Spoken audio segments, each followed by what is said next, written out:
Well, no. What got us in trouble in Iraq was that when we beat Saddam Hussein, the first thing we did was a fucking countrywide de-Baathification, which meant that anybody who had any remote ties to the Ba'ath Party, which was basically anybody who wanted a job, ended up being thrown out of a job. So now you have over 1.5 million men out of work, many of whom have weapons, and then the looting starts, right? And the United States military didn't do a damn thing to stop the looting.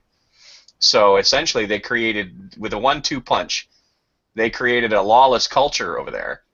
And sure enough, the longer they were there doing nothing but making things worse, handing money out to everybody except the Iraqis to rebuild their own country, well, sooner or later it was going to get to the point where the Iraqis were just going to see the Americans as just one more set of oppressors.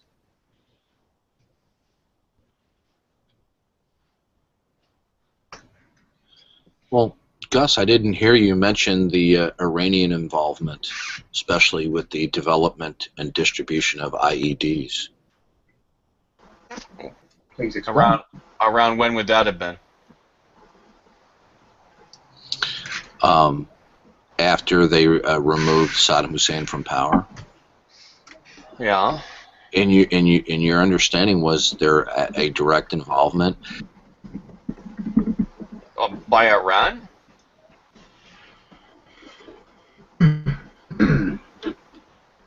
A direct involvement from Iran? Didn't Iran and the Iraqis hate each other, or am I getting those mixed up? Oh yeah, they just got out of a really long war with each other, but that's, I mean, Saddam Hussein's people didn't have the means to prosecute that war because of 10 years of economic and political sanctions by the United Nations. No, Gus, you're not answering my question. Well, I mean, I asked you for clarification. You're asking me. Well, you gave us a brief synopsis and overview of what one of the major problem was, and I didn't hear any mention of the Iranians fomenting civil war and developing and distributing IEDs. Oh, listen, I'm sure that it didn't fucking help that there were IEDs available. I'm sure that didn't help at all. But people who have jobs to go to, who have hope for the future, they don't use IEDs. What percentage of the civil unrest, especially dealing with the bombings around Iraq, do you think the Iranians were involved with? I don't know. Well, if you don't know, then how can you say that that the de-Baathification, excuse me, I mispronounced that, was the central problem there? Because when you had 1.5 million men, particularly out of work, idle hands make the, what is that? Idle hands do the devil's work. Isn't that what you used to say? Okay. Yeah, that was the second executive order. So Gus, was most of the violence through guns, it wasn't or was it through explosives? It wasn't just the military. I'll get to you in a sec, Darwin. It wasn't just the military. It was the civil service. It was anything you have to understand, okay, that the Ba'ath Party was like the Nazi Party in that it was a requirement to belong to the Ba'ath Party to do anything other than shovel shit for a living in Iraq. Now, to answer your question, Darwin, it's I am sure that the Iranians were in there making IEDs available. As a matter of fact, the longer the Americans were in there, the more an insurgence began to form that Iran and a whole bunch of other players were a part of.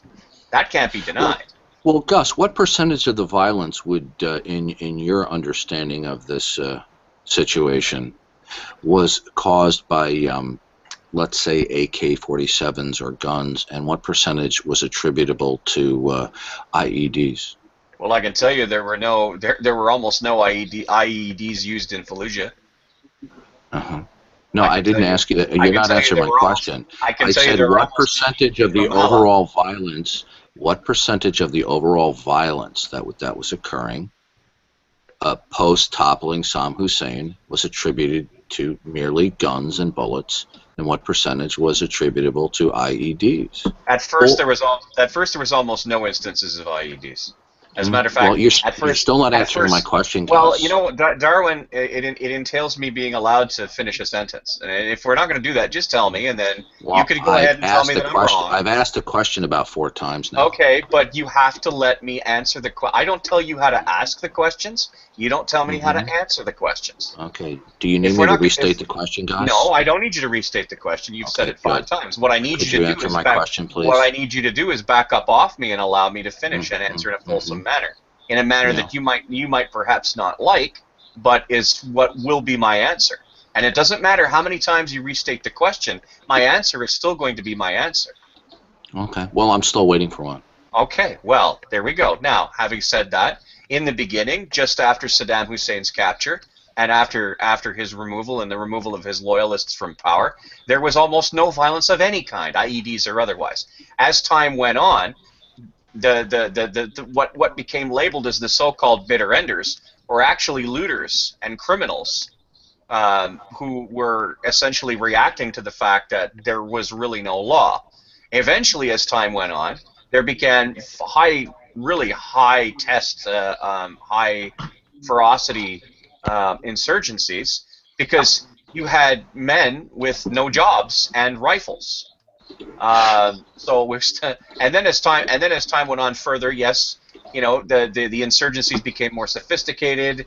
The pikers, as it were sort of either left the country or they settled down. And the ones that really wanted to fight Americans, they went and took up arms with a number of the militias, often religious-based militias that came into the country.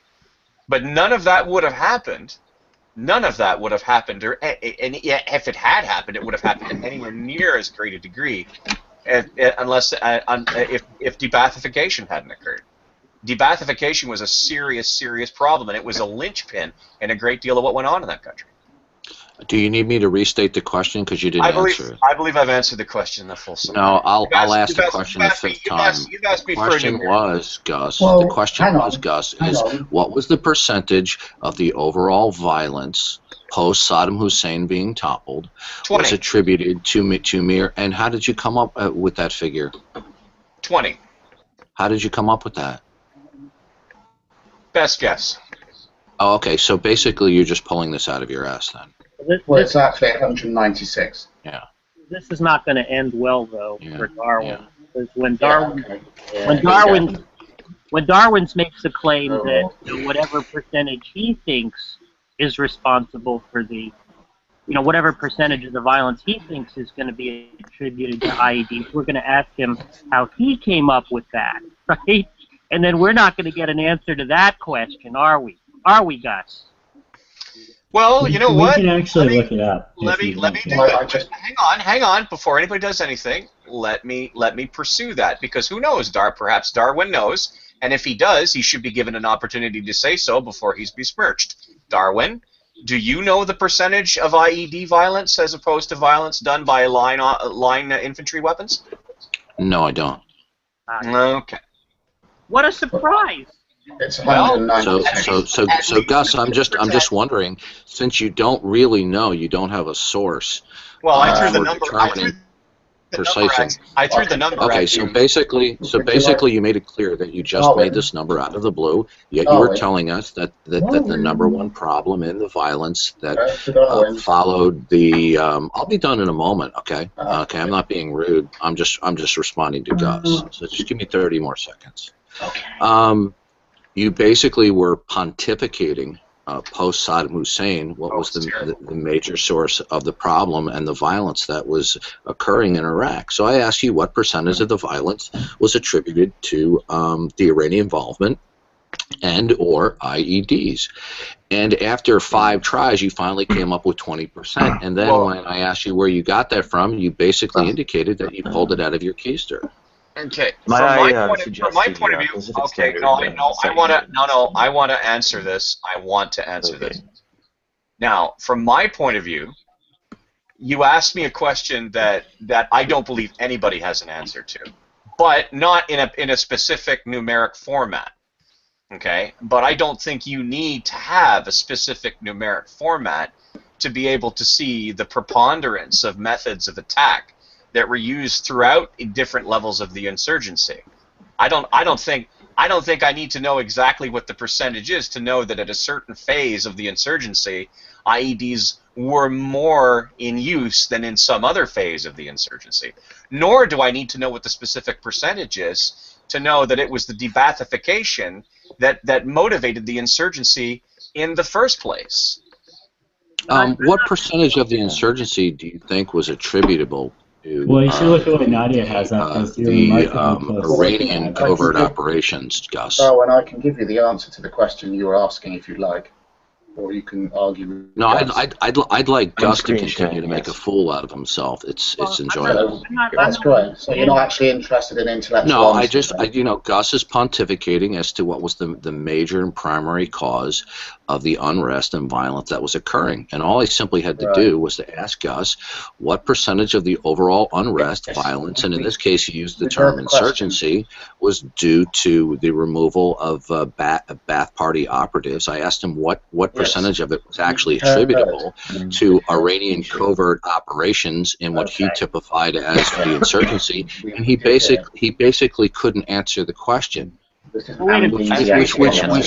means he's just making this up as he goes along. No, I'm not. No, hang on a second. No, I'm not making a damn thing up as I go along. You know, here's another analogy. Okay, during the Second World War, okay, on the Western Front, especially in France, Germany was severely compromised by two major factors in France. The first was the French resistance. The second were the Normandy landings, okay? Now, if you were to come to me and say, what was the precise percentage? I like the laugh part. It shows you're on the ropes. What was the precise percentage? No, I'm enjoying it because you're changing the subject, Gus.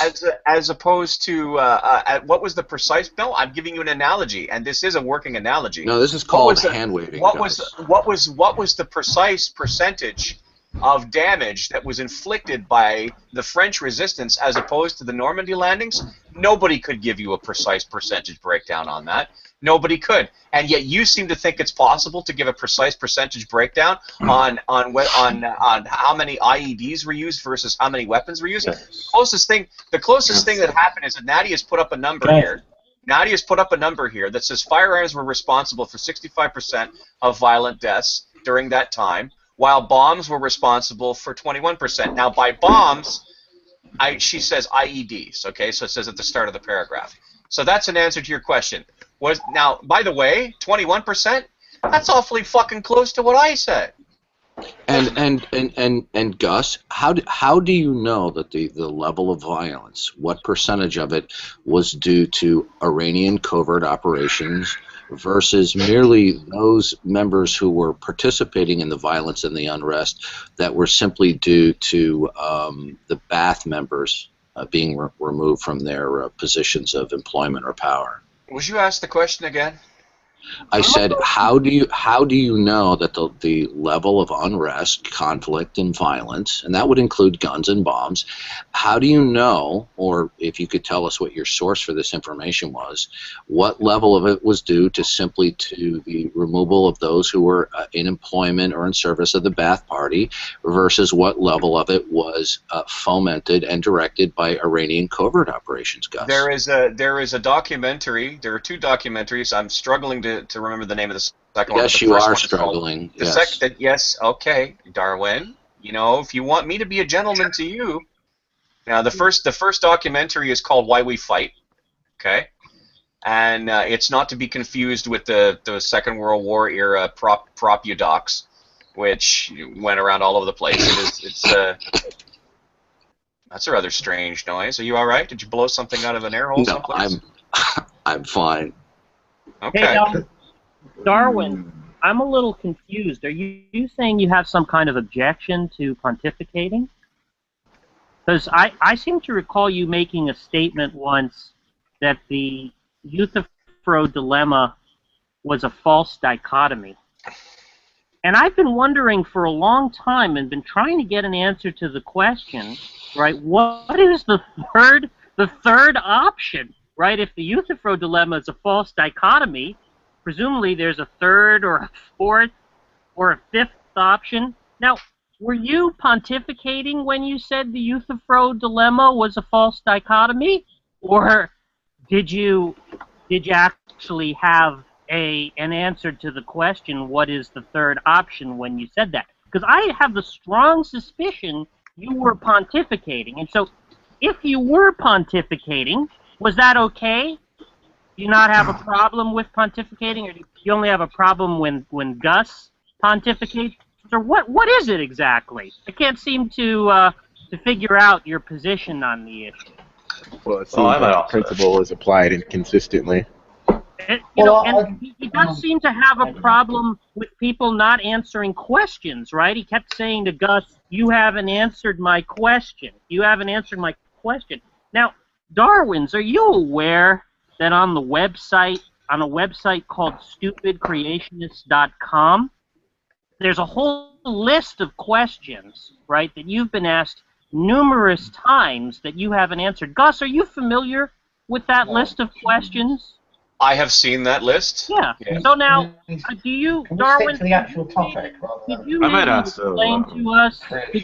explain to us, Darwin, what your view is on unanswered questions? Do you have some kind of general problem with unanswered questions? You know, I mean, hang on, Jack. Are you happy to answer the question? Come on, hang on. I'd like to try and answer wasn't done yet. Excuse me. I know, but you're just going to go down I'm not finished. the same. I don't really care. We're just going to go around. You shut up now. We're just going to go around. Excuse me. So, do you have a problem, Darwin's, with unanswered questions as a rule, or is it sort of okay? I think we've heard enough. I would actually. Is it okay in your mind to? Can you guys stop, because you guys do this every day and it's really fucking. Well, I don't know why G. Whistler was talking over me. Because we've heard this speech 100 times, Jack. Nobody wants to hear it again. Well, okay, but here's the problem, though. Okay, part of the reason. Let me finish. Wait, Gus. Let me just finish asking what I was asking. Okay. So, Darwin's, do you have some kind of general problem with unanswered questions, or do you think it's okay for some people to not answer questions, and for other people, it's not okay? What exactly is your position on the issue? Oh my God. Right. Okay. I wonder if this is going to be an unanswered question. Yeah, is this going to be an unanswered question? It will be, don't you? You know it will be. So I actually was hoping to try and address the actual question that was originally asked. Well, I think I answered the question. I think I answered all the questions that were asked of me. Gee, did I not answer? He asked how many people, and I've just had a Google, 196 U.S. troops between November 2005 to December 2011 were killed by IEDs. So how many of those are Iranian? I've no idea. Even if they were Iranian. Now, Gus, there was something the other day where Darwin's asked you. Well, you were asking Darwin's about one of the questions on that list, right? You were asking him about whether God is good as a tautology on his view. Yes. Do you remember that?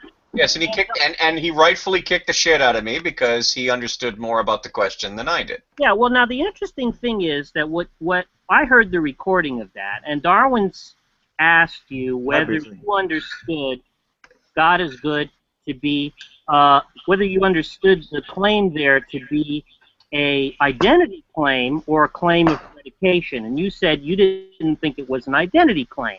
Right? Right. And so Darwin's response was to say, well, if it's not an identity claim, it can't be a tautology, right? Now, Gus, do you think the claim that bachelors are unmarried is an identity claim or a claim of predication? Or maybe let me give you another example which is even clearer. If I said to you, a red ball is red, would I be asserting an identity, or would I be asserting a predication? In fact, let's open up the question to the whole room. You know, if anybody has an opinion on that, I'd be interested. I'd be interested to know whether you think that's an identity. We were discussing Nadia is trying to cut in with her opinion, so let's let her have a chance. Oh, I'm sorry, Nadia. Did you have something to say? Well, it's going to pertain more to the Iraq War and such. And it was going to briefly poke at some of the religious views. Like, I mean, if you deny the uniformity of nature, in what respect are you actually able to attribute any kind of well, causes through natural forces and such? Oh, well, I'm glad you brought up the uniformity of nature, Nadia, but I've heard Darwin make another claim, that there's evidence for the uniformity of nature. And you know, that sounded to me a little bit like a pontification. You know, that sounded a little bit like pontificating to me, because Jack, can you just dial this down? Excuse me, let me just finish. When the question was asked... I don't want to let you finish. You've already made your point, and you're just going on and on and on and on. When the question was asked, right, what is the evidence for the uniformity of nature? Guess what? No answer was forthcoming. Now, does that sound like pontificating to anybody? When they say there is a uniformity of nature, it sounds like pontificating to me. So I'm just a little bit confused about Darwin's position. Do you have some kind of general problem with pontificating, or does he only have a problem with Gus pontificating? It doesn't seem like Darwin has a problem with himself pontificating, does he? So, Gus, what percentage of the overall violence that occurred post-Saddam Hussein was attributed solely and only to the displaced Ba'ath members, and what percentage of the overall violence post-Saddam Hussein, in your understanding, was due to Iranian covert operations? I cannot give a specific percentage either way. Okay, good. Then how can you say in your original opening remark that the major and central problem was the removal of those who were employed by the Ba'ath Party? According to the information that I had, that was considered one of the greatest reasons for what happened. Is that you? Oh, okay. So would that be a contraindication to Iranian covert operations? Not a contraindication. No, I think the two things worked hand in hand. I don't think the Iranian covert operations. It wasn't like Iranians showed up like ninjas by themselves. They worked with people who were in Iraq already, and there would have been fewer people willing to work with them if more people had had jobs and not been displaced from a living. And so you can say, from your point of view, that the majority of the violence was perpetuated solely and only by the loss of jobs by the Ba'ath Party members? I think I'm going to stand on what I've already said. Okay, well, you really haven't made yourself entirely clear, but it was delightful for you to fail at answering my questions. Thank you, Gus. Well, Jack's jumping again. Great, wonderful. You haven't made yourself entirely clear. You haven't made yourself entirely clear. So were you entirely clear when you said that the Euthyphro dilemma was a false dichotomy, Darwin? Were you entirely clear about that? Have you been entirely clear about the Euthyphro dilemma, Darwin's deity? Darwin's, just based off your personal information, what amount of activity post-fall Hussein do you think was related to Iran? I don't know who's doing the noise, but that's really breaking into conversation. Because you seem to have this idea that Iranian black ops or special ops were a big factor, so I'm just curious what percentage you think that was. I think I know. Hey, I made no commitment to what level of involvement the Iranian covert operations was involved, but Gus seemed to pontificate that he knew what the major and only source of the social unrest and violence was due to. So obviously he must. Excuse me, I was talking while you were interrupting. Somebody asked me a question. Represent me, Darwin. If you want to be rude, I'll just step down. You can be rude. Go ahead, Gus. Because the more you talk, the more you embarrass yourself. You know, I'm glad that you think so, but you don't get to misrepresent me, Darwin. So that's not fair. When people do it to you, you flip out. So what's good for the goose? That's not what I said. That isn't what I said. In any case, I'm legitimately curious. Between you and Jack, you've both had your happy pills. You know, you two guys remind me of the guys on that Star Trek show where one guy's face on one side is black and the other guy's face on the other side is black. That was Frank Gorshin. Yeah, he was Frank Gorshin. He was actually a very good actor. But you two guys, the way you two guys go at it, hammer. Listen, not that I don't like a good rivalry. I love watching a good rivalry. Gus. Gus. I was only speaking to you, Gus. I know you were.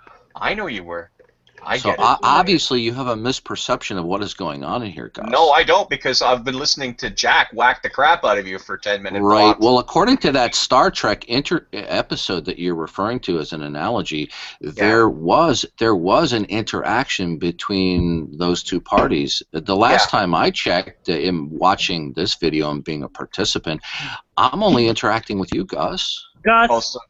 Well, there's other people here. So Gus, since I have only been interacting with you, are one of those Star Trek characters in that episode representative of you? Since I've only been interacting with you, Gus. Do you really think that your refusal that you're pretending that Jack exists really means you're not interacting with him? Gus, I have only been interacting with you, Gus. I reject that.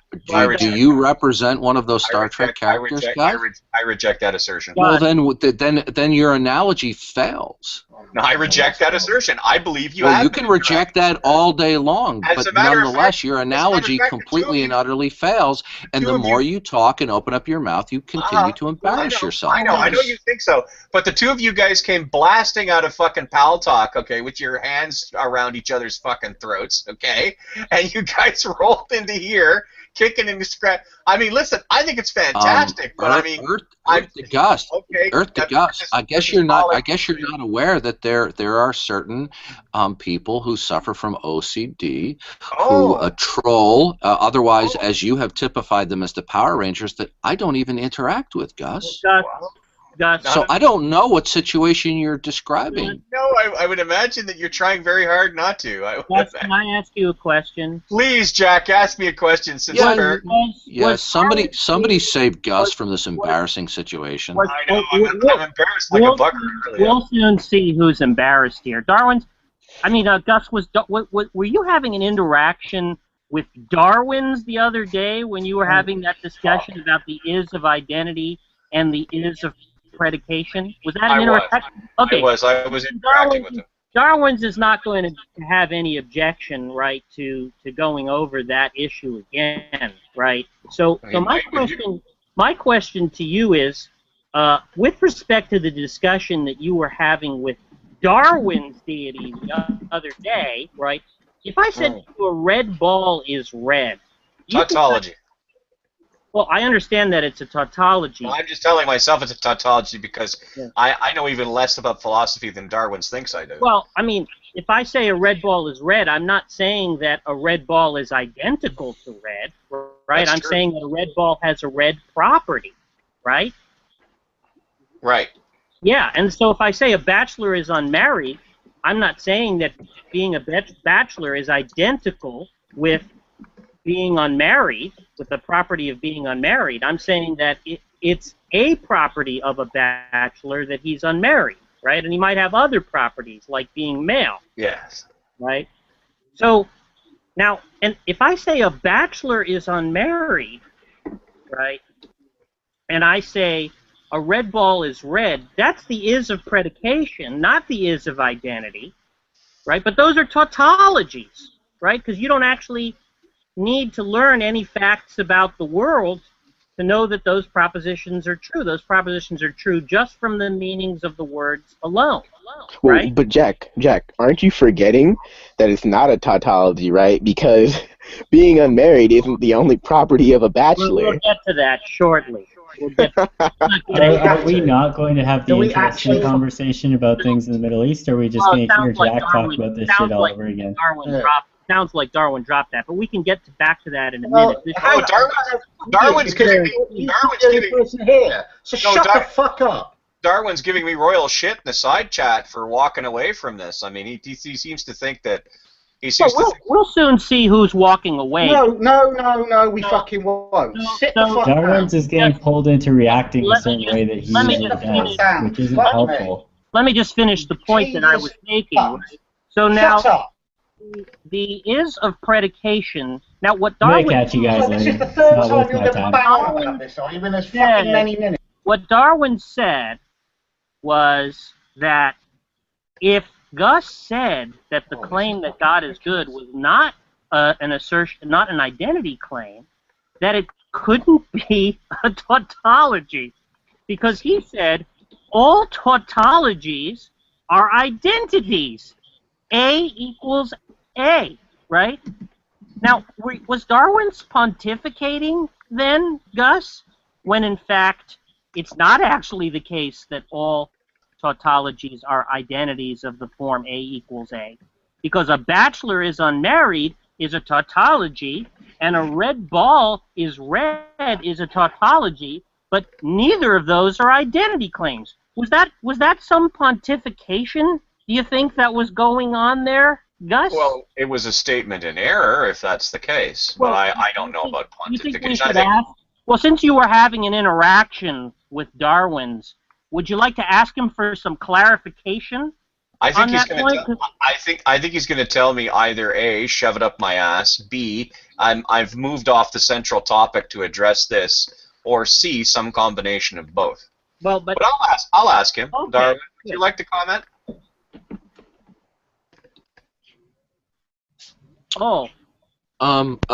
Gus, since you were insisting in your original, when you opened your mouth in the room today, that the central problem was the removal of those who were in power or employment of the Ba'ath Party.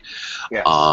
Obviously, you said that was the majority or central problem. Is that correct? Yes. Okay, good. Okay, good. What was the Iranian government and military involved largely or extensively in covert operations in Iraq? I have no direct evidence of that, but it wouldn't surprise me. Did we have any credible reporting and intelligence information that the Iranians were involved in covert operations in Iraq? I have no facts to that regard, but again, it wouldn't. You didn't hear about any of that in any of the news reports or intelligence citations? No, as a matter of fact, media or documentaries. So there was no information whatsoever that the Iranians were involved in covert operations? As a matter of fact, I didn't even hear any of the pundits on Jane's Defense Weekly talk about it. Really? So you're telling us and the whole YouTube audience that you are completely unaware as to the Iranian involvement in covert operations in Iraq? Well, the totality and fruition of my statement is I have no facts to that regard, but it wouldn't surprise me if that was happening. Okay, so basically what he has just admitted is that he is in a complete state of ignorance as to the possible, probable, or percentage-wise involvement of Iranian covert operations. And yet somehow I'm not fighting you on the point at all. If you're completely unaware, and this has been widely reported over the years, that the Iranians were involved covertly. Okay. Well, if you watched any of the news or former intelligence officials that came on and spoke about what was actually going on in the insurrection, or however you want to typify it, what you have just basically admitted is that you have no information, no knowledge whatsoever of the Iranian covert operations that were involved, and yet you're telling us the central problem was those who were out of power from the Ba'ath Party, and you just admitted a major state of ignorance about a significant source that fueled part of the civil unrest in Iraq. Thank you for admitting your ignorance, Gus. How about some citations for your claim, as Gus asked you? See, it's not an answer to the question. Well, if you had looked at the question was, can you give us a citation for that? Some sources for your claim, Darwin? It's not an answer to the question to say, well, if you had looked at the news reports, you would have known this, right? Now, you're the one who made the claim, so presumably you could support the claim, right? Which is what Gus asked you to do, right, Gus?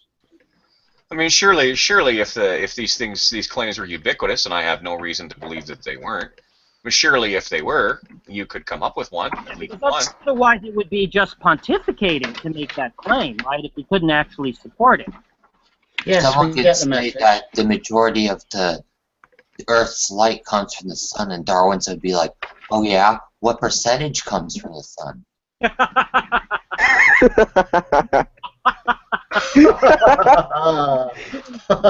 Oh, good times. So Darwin's, So Darwin's, shut up, Jack. Shut up, you? Jack. Shut up, Jack. Silence now. I'd like to speak, for fuck's sake. So Darwin's, your claim about IEDs being Iranian, what is your source for this? You asked a question. I presume you have a base number or point of reference. I didn't make any claims. I asked Gus what his information or knowledge was I'm asking you for about the percentage of IEDs. Yes, I know what you asked him. Okay. I'm asking you. I don't need any help, Jack. So shut the fuck up. I'm asking you what your reference for this is, because if he had given you a number, it would be meaningless if you had no point of reference. I have given you the number 196, which is less what than am I point of reference? Hang on, which is less than the number that Ted Cruz claimed, which was 500 soldiers. Mm-hmm.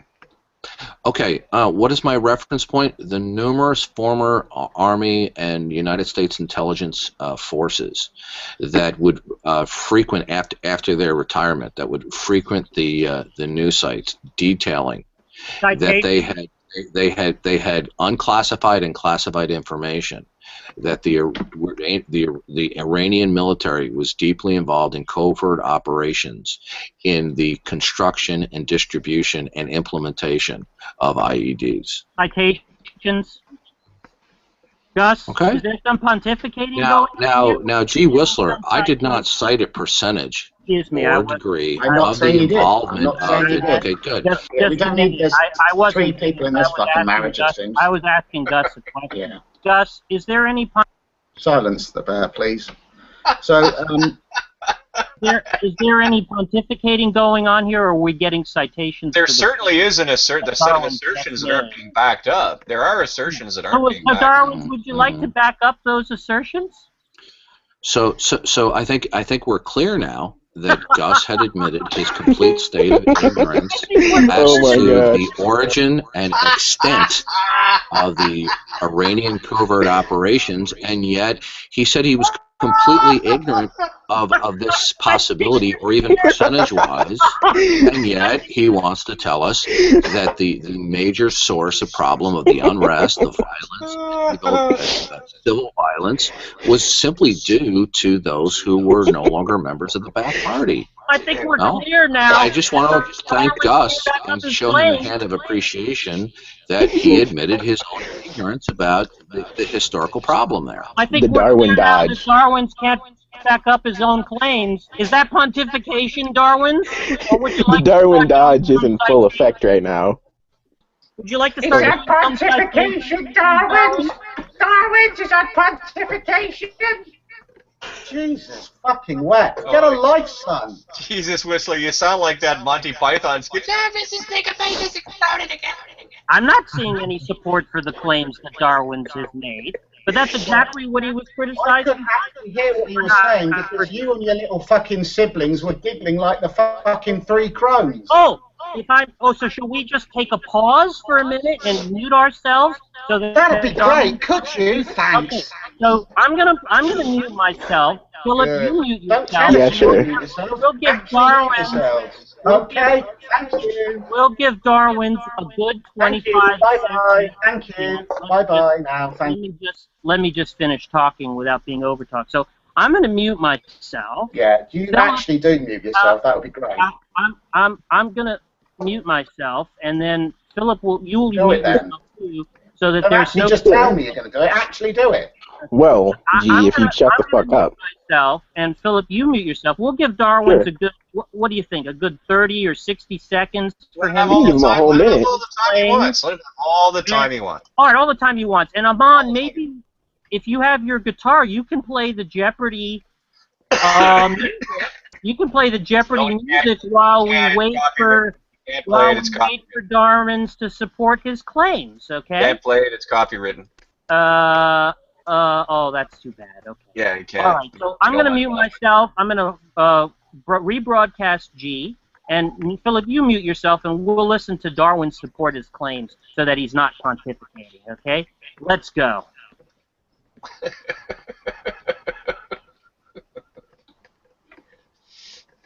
Interesting. So the answer to the question I was asking, which I didn't hear because the three fucking idiots were, or two idiots, or whoever the fuck. All right, steady on, fuck. Now you're being as bad as they are. Come on. So, well, Whistler, just for shorthand, you could just refer to them as the Power Rangers, the let's just answer Power the question, Rangers, the PPR. So I was asking you about the source or a source for the claim or assertion that there are Iranian IEDs and so forth. You asked Gus a question. Gus could give you any number, you wouldn't have a point of reference, so you couldn't judge the answer. I've given you some figures. I've put a link in the side chat. So I'd like to know. Oh no, I could judge the answer because you see, Gus was claiming that the overwhelming majority of the problem of the social unrest and the civil violence that occurred post Saddam Hussein was either solely or in a majority way due to the removal of those who are members of the Ba'ath Party. This was Gus's very bold claim. When I asked him what his when I asked him what his knowledge was of the participation or percentage of Iranian covert operations in fomenting violent civil unrest, he said he was totally unaware of this. The fact of the matter is, anybody who has followed former military and United States intelligence officials who have been on all the major news channels over the last couple of years, anybody who's followed this knows that the United States government and military had intelligence indicating that there was significant involvement by the Iranians in terms of covert operations fomenting civil unrest and violence. Now, I didn't make a claim that was actually the case. I didn't even assert to what percentage that it was involvement.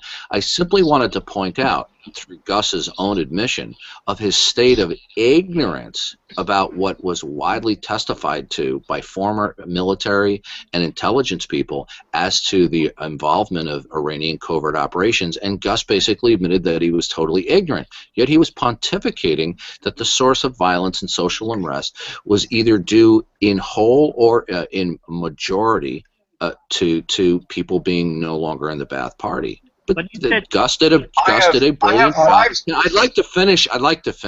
Okay, well, you know what? You've been going on for a while. I think Gus, why don't you give me 20 more seconds to wrap it up? You're talking about my intelligence session. I'd like to finish. I'd like to finish without you having a meltdown. Why don't you give me 20 more seconds? I am delighted that Gus has on for another. Well, I'll just wait till you're done interrupting. 13. Are you done interrupting? 12. 11. Well, you see, Gus doesn't want me to speak 10, because it's embarrassing. 9, because Gus 8, demonstrated 7, his own ignorance as to the Iranian involvement. I swear to God, I will Thank get this. Thank you, Gus. I have no less. Okay, I have absolutely no less than 5 sources, and that's just on Wikipedia's page alone about the debathification, as to how critics argue that the Well, I'm sorry, you haven't cited any sources for what you're talking about. He said, Gus, he said that if anybody... You haven't cited any sources. Well, wait a minute, Gus. He said anybody who was following the news would know this, right? So that implies that it would be a very easy claim. He hasn't. I got it, Jack. He hasn't cited any sources of his contention. Whereas I spent 2 seconds. I spent 2 seconds looking on the internet, and I found critics argue that the policy was not only undemocratic, but also a significant factor in the deteriorating security situation throughout Iraq. 5 sources. Now, if you like, I'll go down to the bibliography page, and I'll read out those 5 sources. And if you really want me to do it, I'll go through source after source over and over again, which, by the way, even if everything I said was wrong, which will be fucking highly unlikely, that's still 5 more sources than you've put up concretely for your position. I'm just not understanding. If he said anybody who was following the news would know this, it should be a very easy claim to support. I don't know. It's beginning to sound like pontification to me. Does it sound a little bit like pontification to you, Gus? What do you think, Philip or Hal? Do you think maybe Darwin was pontificating when he said that anybody who follows the news would know this? Seems Darwin, likely. would you like to maybe provide some sources for your claim? Some citations, maybe? So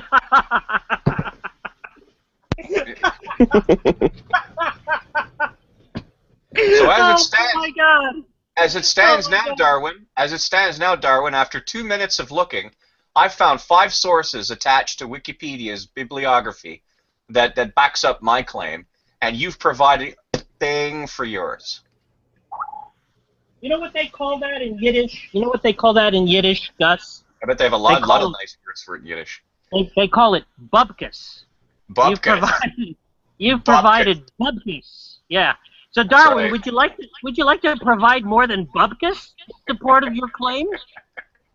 Darwin? Can you believe this clown? Can you believe this clown, the way he comes here and mouths off and then runs away? Darwin, you want to go walk your dog now? Honestly, I'm more wound up. Dog. Very well-treated dog. It's around lunchtime, though, Jack. Oh, it's around lunchtime. Maybe Darwin's has to go make lunch, Gus. I didn't hear him chewing.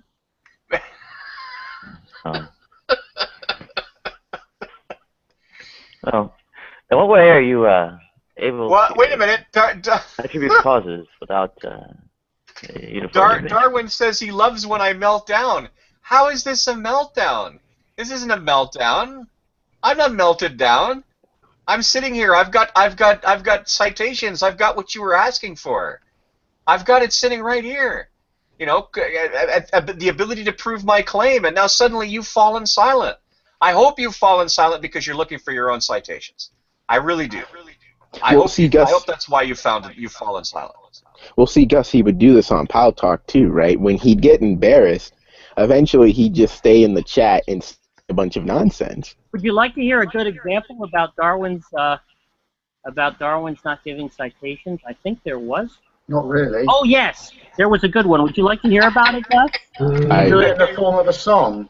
I think Darwin's going to lose his mind. He's already the world's easiest to bore man. You're going to make his head pop right off. I'll tell you an interesting anecdote, Gus. But it won't be interesting. You haven't heard this one. So we had asked Darwin's about the logical problem of evil, right? Because he had said that it's logically impossible for God to make creatures that always freely choose the good, and that's why the world, because it's logically impossible. Interesting. The interesting thing about that is that we said, what's the argument for that claim? What's the argument? Tell us. And it's beginning to seem a little bit, because he just made the claim again the other day in his own hangout. He just made the claim the other day. It's terrible. All right, I'm gonna hide you from the broadcast till I'm finished speaking, since you seem to have a lot of difficulty controlling yourself, Chief. So it seems a little bit like pontificating to say it's logically impossible for God to make creatures that always freely choose the good when you don't actually have an argument in support of that claim, because he's been asked to produce the argument, right? But leaving that aside, we asked him about why there would be no sin or evil in heaven but be free will in heaven, right? And we couldn't get an answer to that question, which seemed like a big puzzle. And then one day, out of the blue, Gus, Darwin showed up and said, oh, we asked the question again. He seemed like he was dodging for, several days. And all of a sudden, out of the blue, he said, that's easy. Sounding very confident. That's easy. God permanentizes man's choice of God in heaven. God permanentizes man's free choice of God in heaven. He pimentos what? God permanentizes man's free choice of God in heaven, and that's why there's no sin in heaven. What does that even mean? Well, you know, that was a good question, and I had never heard the word permanentize before, and so, you know, I was stymied, you know, indeed stupefied by Darwin's response, and I took some time to dwell upon it, and then, you know, later on I was talking to Philip and to Hal, and I said, you know, that word permanentize really gets me.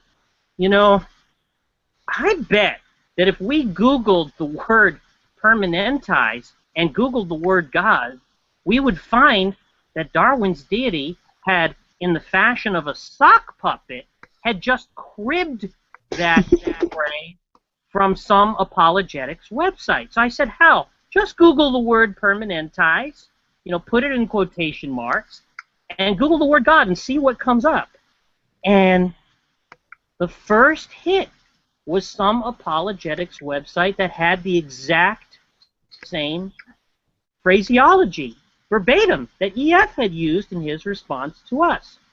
Now, leaving aside the issue, you know, as to what it exactly means, I mean, because it seems like what it means is that man freely chooses God, but then God, after man has freely chosen him, takes away man's ability to sin in heaven, which means that it seems like he's taking away his free will, right? In which case, there is no free will in heaven, in which case it's hard to understand why God needed to make free creatures if they don't need free will in heaven, right? So the whole solution just seems like a bunch of bollocks. But leaving all that aside, right, Philip started to question EF about being a sock puppet because Darwin's kept accusing Philip of being a sock puppet, and Philip said, well, weren't you a sock puppet for this apologetics website when you said that God permanentizes man's free choice of God in heaven? And you know what Darwin said, Gus? Darwin said, I can tell that you have never read the New Testament and are completely unfamiliar with New Testament theology. And that doesn't sound like an answer. If you were familiar with New Testament theology, get this, Gus, if you were familiar with New Testament theology, you would know that this solution to the free will logical problem of evil, this solution is a commonplace in New Testament theology. It's a commonplace. So I thought, really? It's a commonplace in New Testament theology?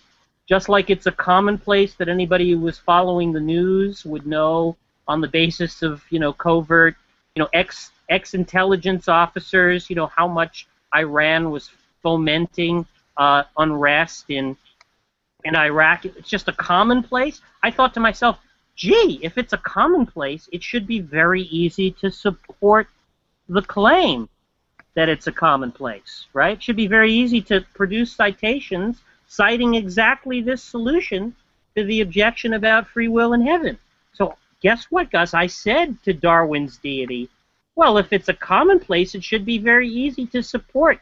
Can you cite several New Testament passages, new passages from New Testament theology that give precisely this response to the objection?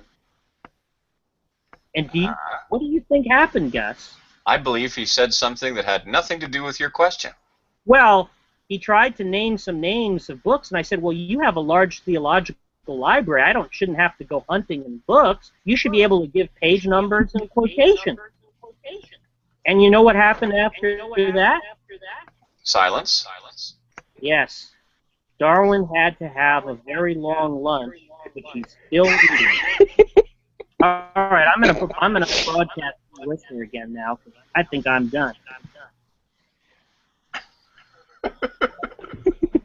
That was the best story ever. It was, wasn't it? Apart from every other story ever. It was the dog's bollocks, it was. Tell us another one, Grandma. I'd rather whoever it is do something about that echo. It sounds like a Deep Purple concert in here. I wonder how Darwin feels about being constantly defeated by the Pink Power Ranger.